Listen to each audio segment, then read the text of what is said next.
Bapak Ibu yang melakukan Allah, alim ulama, umara yang saya cintai, saya hargai.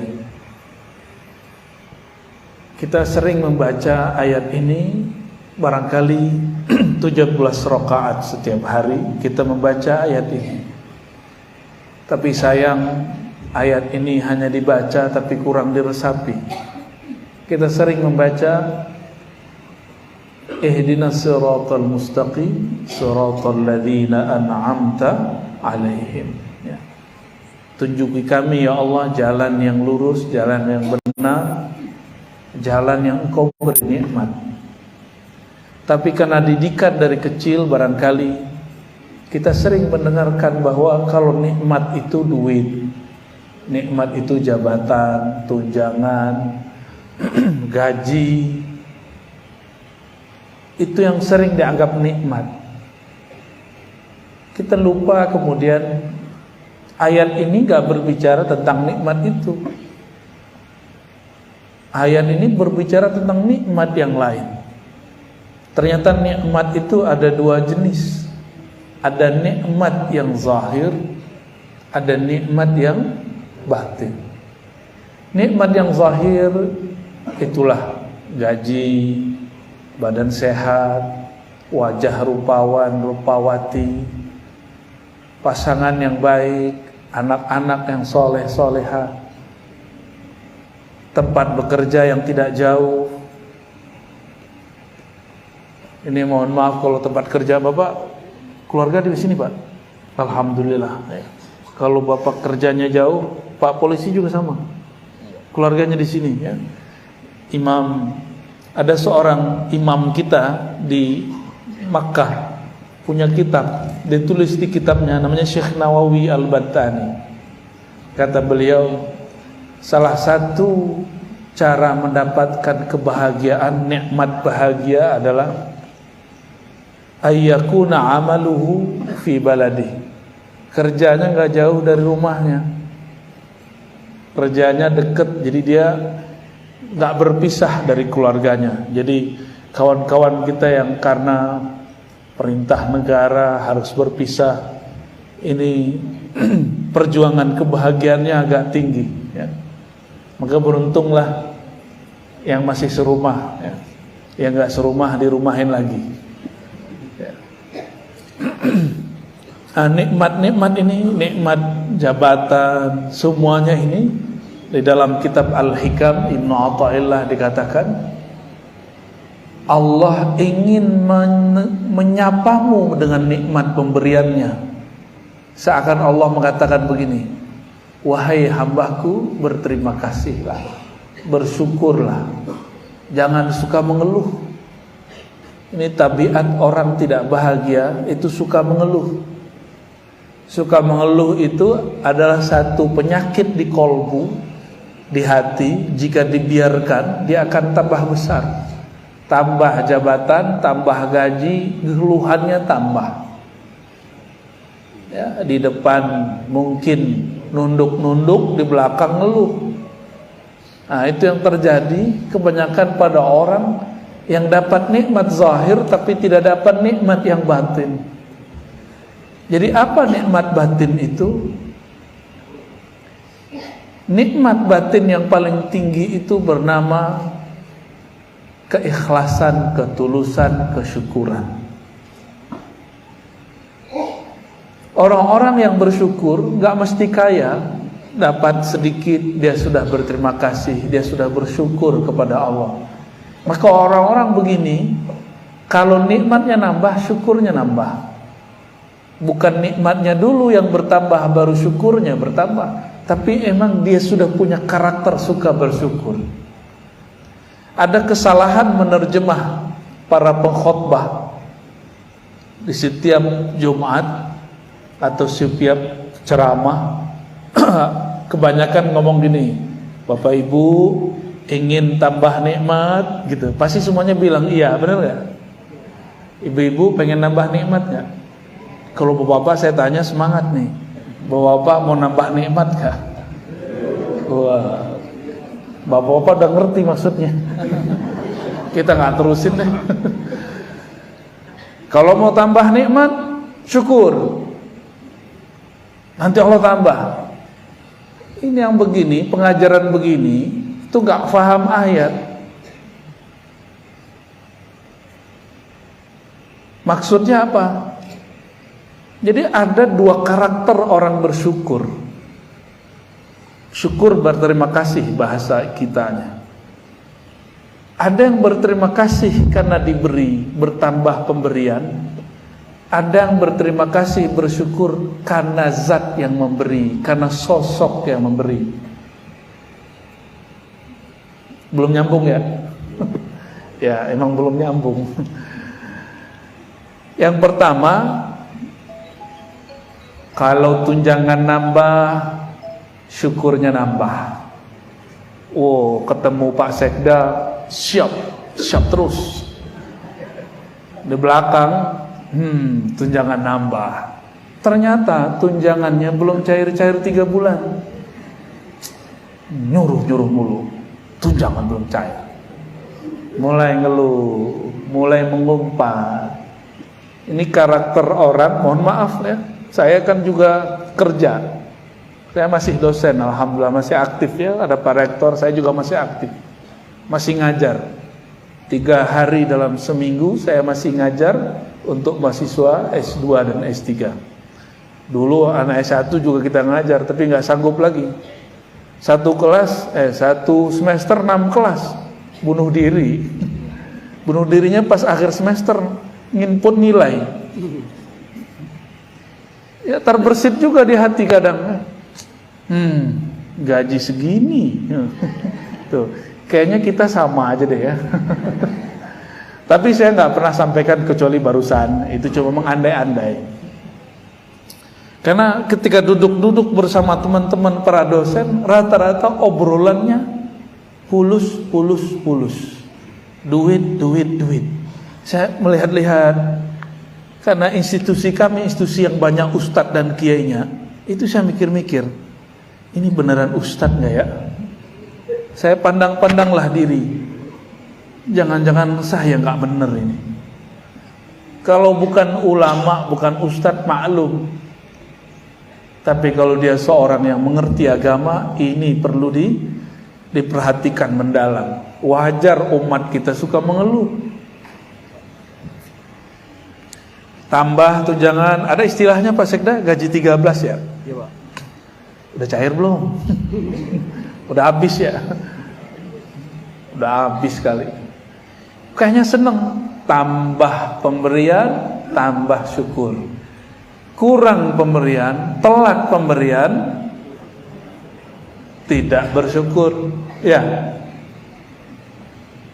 Jika ini karakter kita, berarti kita bukan hamba Allah yang sempurna, yang total.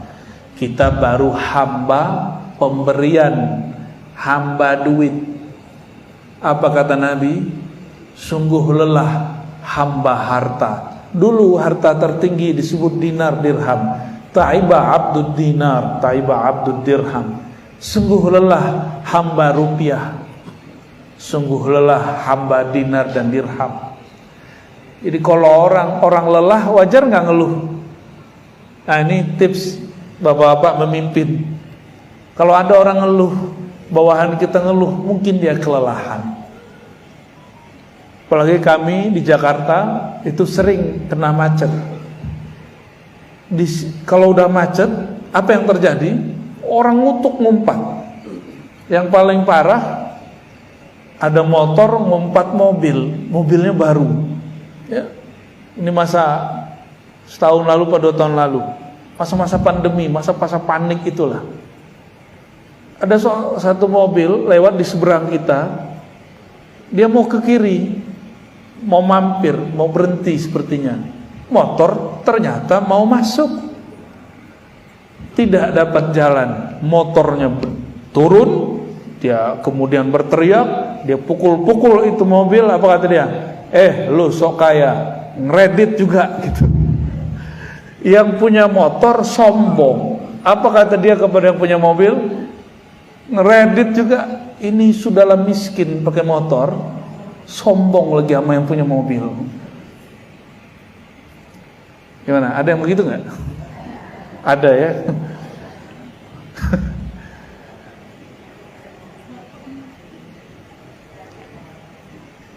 Allah lebih gak suka lagi yang begitu. Udahlah miskin, belagu ya. Udahlah miskin gaya. Udahlah miskin ngumpat. Nah itu dia. Kita nggak tahu juga apakah yang punya motor itu miskin-miskin amat atau miskin sekali ya. Bapak Ibu yang mengasihi Allah, itu orang karakter dikasih baru seneng, diberi baru seneng. Dia nggak mandang sebenarnya dia sedang berhadapan dengan siapa. Tapi ada hamba yang kedua. Hamba yang kedua, hamba yang dia berterima kasih bukan karena pemberian, tapi karena melihat zat yang memberi, sosok yang memberi. Ini baru hamba Allah. Bapak Ibu, ini saya kasih contoh biar gampang. Pak Sekda kan dompetnya tebel nih ya. Alhamdulillah. Amin gitu dong, alhamdulillah. Pak Sekda ya lebih keren Pak Sekda lah. Pak Sekda itu nggak ada pensiunnya kecuali pensiun dini. Atau mau nyalon langsung pensiun. Benar Pak Sekda ya. Kalau Bupati, mohon maaf kan Bupati Bungkol lagi hadir nih. Bupati 5 tahun. Ya kan, kalau mau maju lagi setahun atau 2 tahun sebelum dia harus nonaktif juga, yang kerja Pak Sekda lagi. Pak Sekda punya teman ini suka muji, tapi untuk cari muka biar dapat bantuan. Soalnya nih orang suka bawa proposal. Pasti Pak Sekda punya kawan begini. Ya, beliau nggak enak untuk ngangguk, nggak enak. Ini orang muji-muji kalau lagi mau ada proposal atau proposal cair.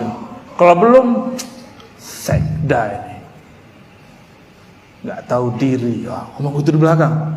Tapi di depan ngomongnya apa? Pak Sekda yang amanah, Pak Sekda yang baik hati. Tapi di belakang, awas loh.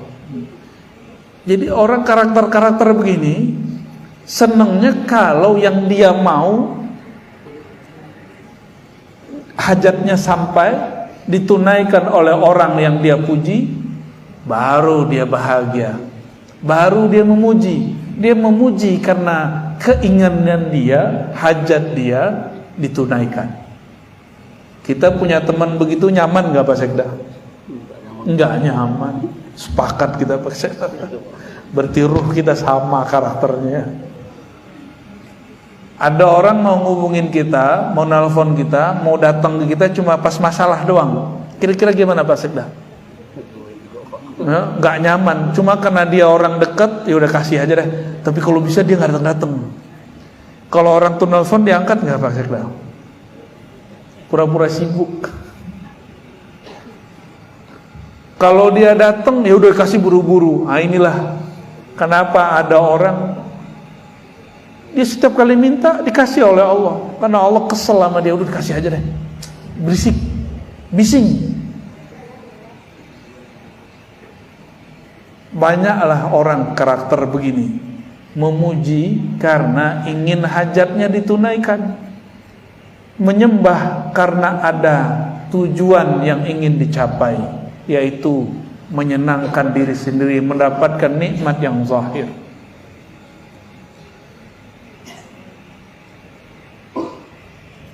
Lain dengan hamba yang kedua. Yang kedua ini, itulah teman sejati. Dia tidak memuji karena ada hajat. Dia tidak hanya datang pas ada proposal. Dia ada kapanpun kita mau. Bahkan di saat kita kemudian memerlukan orang-orang yang lebih dari itu, dia selalu ada. Bahkan di saat kita ada aib, semua orang meninggalkan, dia ada sama kita. Di saat kita ada masalah, dia selalu ada sama kita. Orang begini Itu yang disebut dengan dalam bahasa Arab shadiq. Shadiq itu teman sejati, teman yang membenarkan hati kita. Tapi siapakah teman sejati itu kalau bukan Allah Subhanahu wa ta'ala?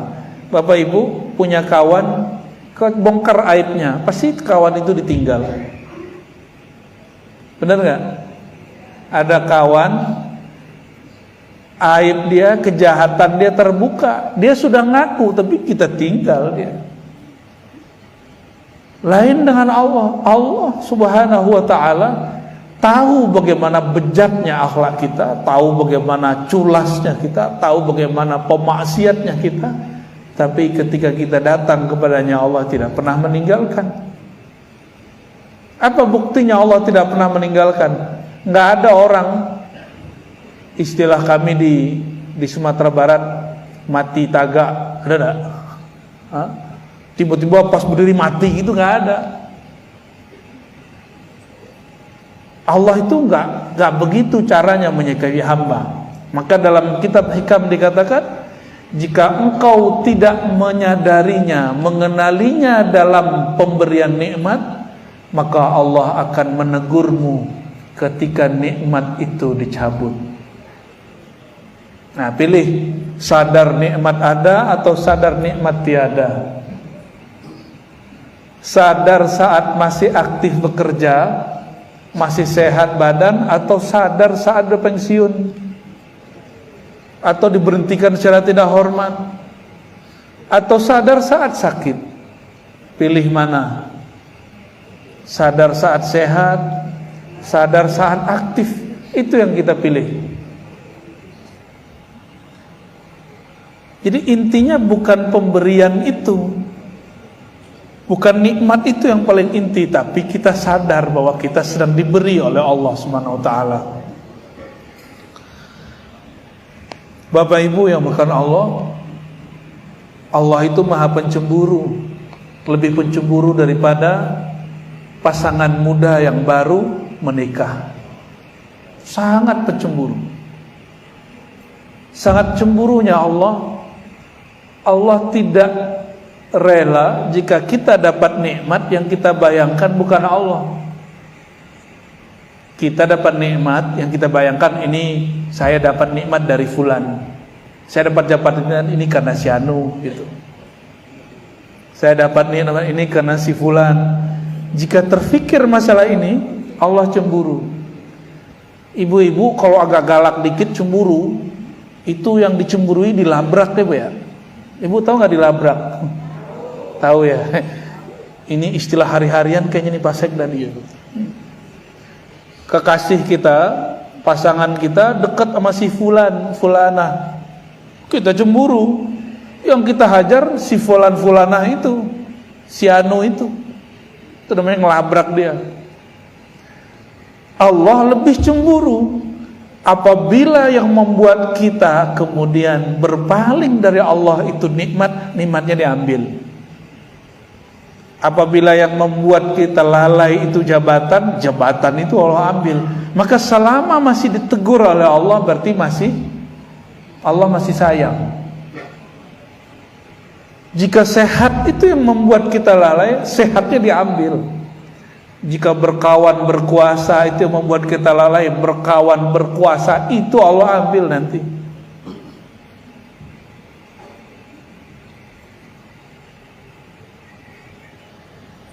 Itu yang disebut di ayat tadi oleh qari kita tadi, wala takunu kalladzina nasullaha fa ansahum anfusahum ulaika humul fasikun. Surat Al-Hasyr ya. Janganlah kamu menjadi orang yang melalaikan Allah, yang melupakan jasa-jasa Allah. Kenapa? Allah maha pencemburu.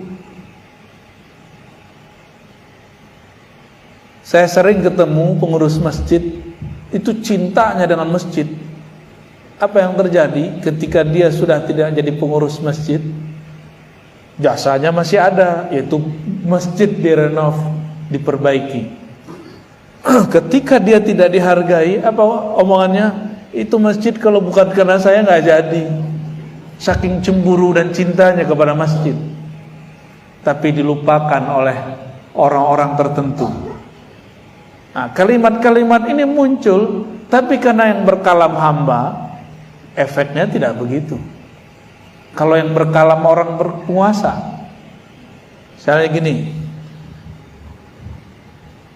ada pemimpin, di bawahnya ada orang naik, tapi melupakan atasannya ini. Tapi jabatannya belum tinggi-tinggi amat, itu bisa ditendang. Kalau bahasa formalnya apa Pak Sekda? Dimutasikan ya. Wah, itu bahasa keren itu ya, biar gak horor-horor amat. Dipindah tugaskan. Masih mending dipindah tugaskan kalau dicabut.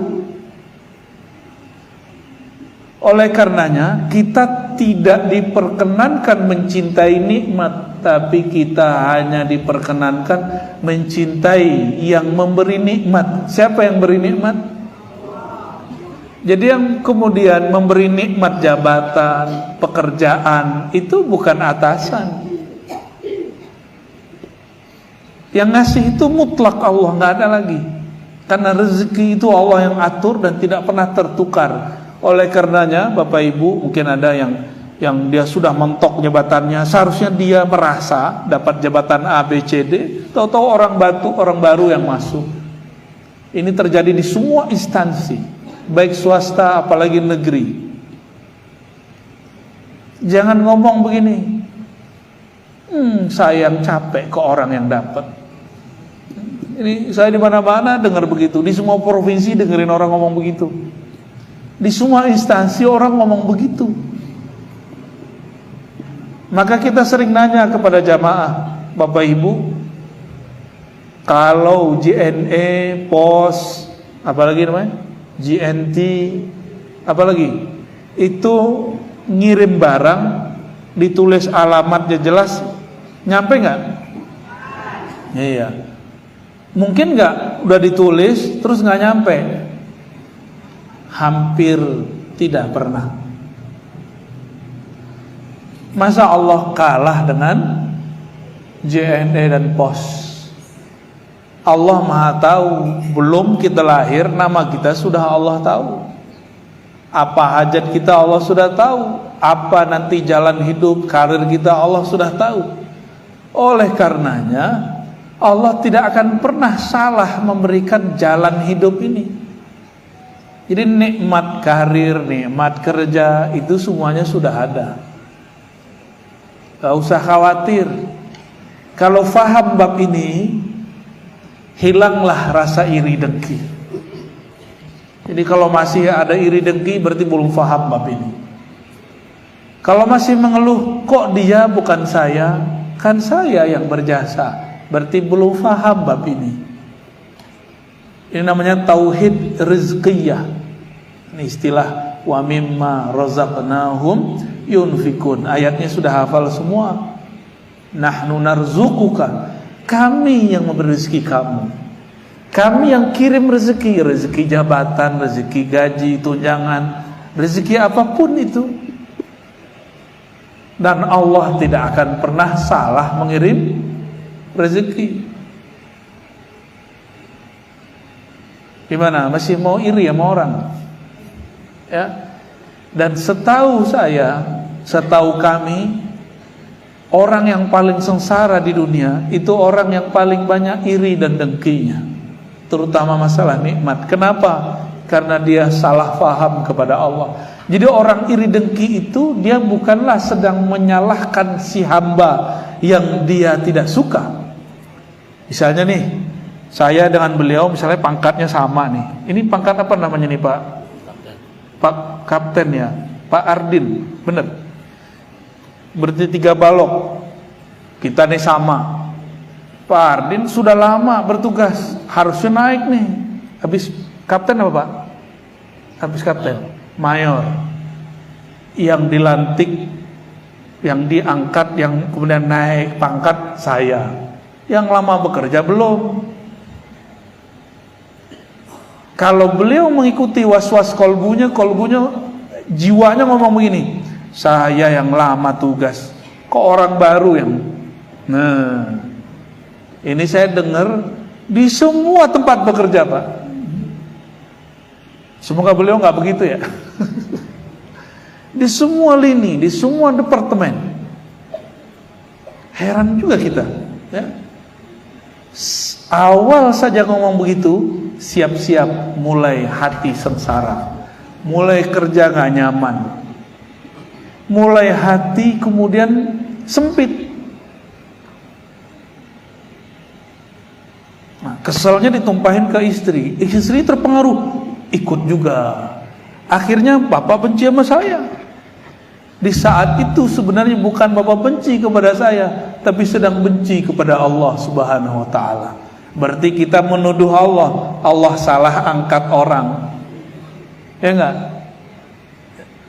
Sama dengan tahun lalu, berapa sebelum pandemi, kita udah nyoblos siapa, yang kepilih siapa.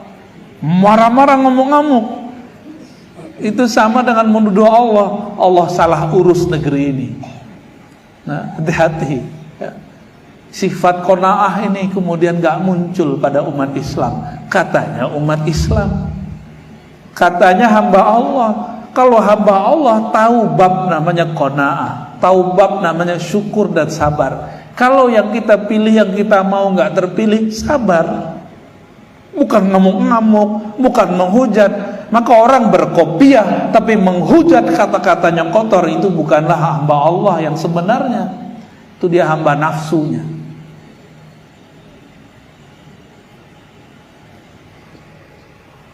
Kok jadi serius Bapak Ibu? Iya, 2 rius 3 rius. Maaf ya Bah ya.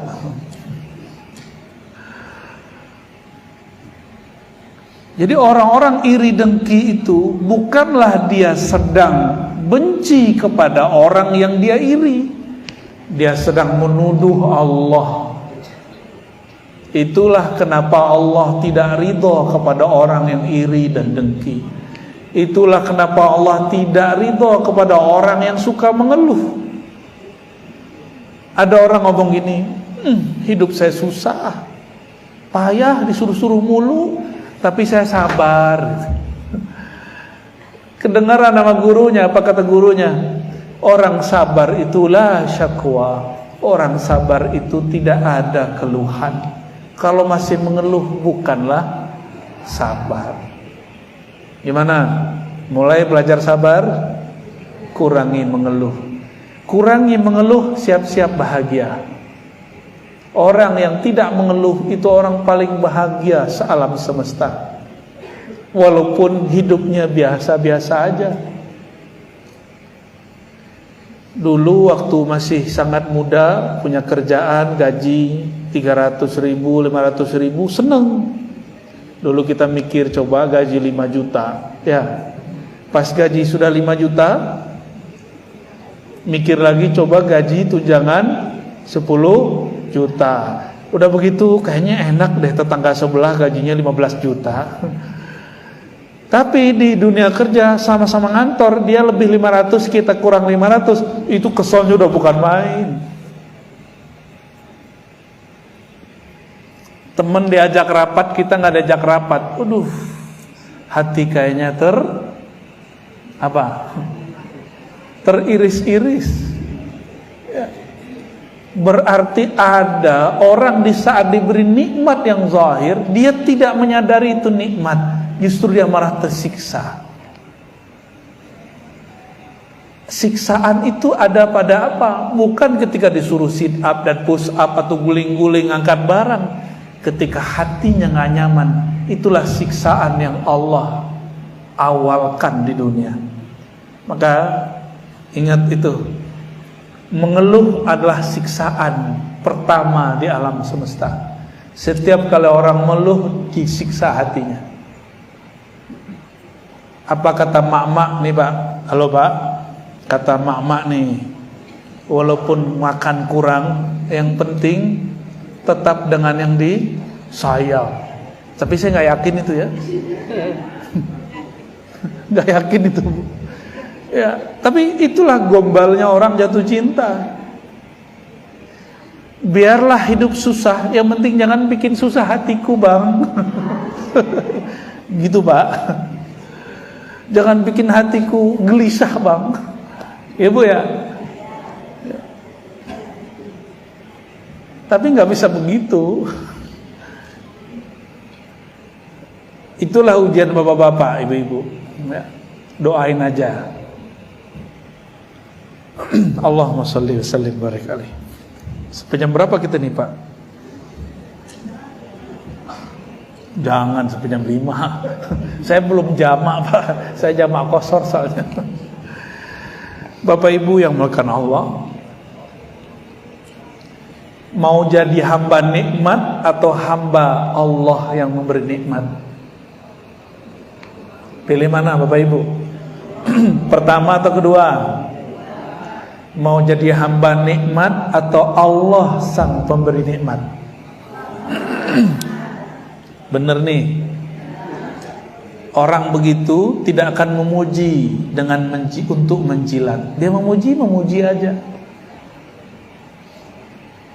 Tapi kalau hamba nikmat, itulah para penjilat.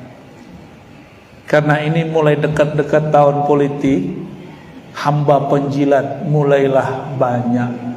Seperti ulat bikin gatal. Orang-orang yang menjilat itu karena dia tidak melihat zat yang memberi nikmat, maka dia memuji, tidak ada ketulusan. Ibu-ibu dipuji waktu masih gadis nih, kamu cantik ya, I love you gitu. Karena teman kita ini suka ngegombal, kita tahu itu bukan kata-kata jatuh cinta, dia hanya suka gombal. Tapi pas lagi jalan, duduk-duduk, mata ini tiba-tiba tertuju ke satu sudut. Ada wajah yang menarik di sana. Ketemu mata bersir di dalam dada. Ditanya nama doang melayang. Namamu siapa, Neng? Kalau di sini apa, Ade ya? Ade. Namamu siapa? Mau jawab, bibirnya udah gemetar duluan. Cuma ketemu pandang sudah seneng, apalagi ditanya nama. Inilah makna Sayyidina Ubay bin Ka'ab ketika Nabi SAW mengatakan, wahai Ubay, sesungguhnya Allah mengirimkan salam untukmu. Sesungguhnya Allah menyuruh engkau, bukan mengirim salam ya, sesungguhnya Allah menyuruh engkau membacakan Quran untukku. Ubay matanya berkaca-kaca. Apa kata Sayyidina Ubay? Ya Rasulullah, samani, apakah dia menyebut namaku? Ternyata nama kita disebut oleh Sang Maha Kekasih. Senengnya bukan main. Itu sebabnya kita ini suka cari tahu. Kalau kita suka seseorang, kita tanya sama temennya, dia pernah ngomongin aku nggak gitu. Bener nggak? Ya kayaknya udah lupa masa muda nih ya. Sekarang udah mainnya sudah main langsung message ya. Udah langsung tembak ya. Sayyidina Ubay bin Ka'ab senangnya namanya disebut oleh Allah. Bagi dia Allah itu bukan yang suka ngancam-ngancam. Bagi dia Ubay menganggap Allah itu yang maha dicintai, yang maha kasih, yang maha sayang. Dari kecil kita dididik sama orang tua, mohon maaf, atau guru-guru, sholat, kalau sholat neraka, gitu kan? Ntar kamu disiksa Allah loh. Akhirnya yang masuk ke alam bawah sadar kita, Allah itu tukang siksa, Allah itu ngancem-ngancem pakai neraka. Bener ya? Yang terbayang dulu begitu. Kalau beramal ini kamu ntar dapat surga. Jadi kita ini selalu sama Tuhan ada harganya. Bertransaksi namanya. Ini kurang baik. Untuk menjadi seorang hamba ini kurang baik. Akhirnya kita hanya kenal Allah bab ancaman. Makanya anak-anak ini semakin diancam semakin lari hari ini, karena kita kurang menampilkan Allah yang maha sayang. Mohon maaf, semoga di sini tidak begitu ya, pemimpinnya tidak bab panitia ancaman, tidak hadir diancam, tunjangan dipotong, telat 5 menit dipotong sekian, tidak hadir ini dipotong sekian. Itu ancaman semua. Itu sistem ancaman, karena dari kecil kita dididik seperti itu. Terasa nggak oleh Bapak Ibu yang bekerja bahwa suasana kantor kita kadang-kadang suasana ancaman, benar nggak? Tuh kan, siap-siap Pak Sekda. Intinya di Pak Sekda ini, mau bupatinya ganti 1000 kali ya.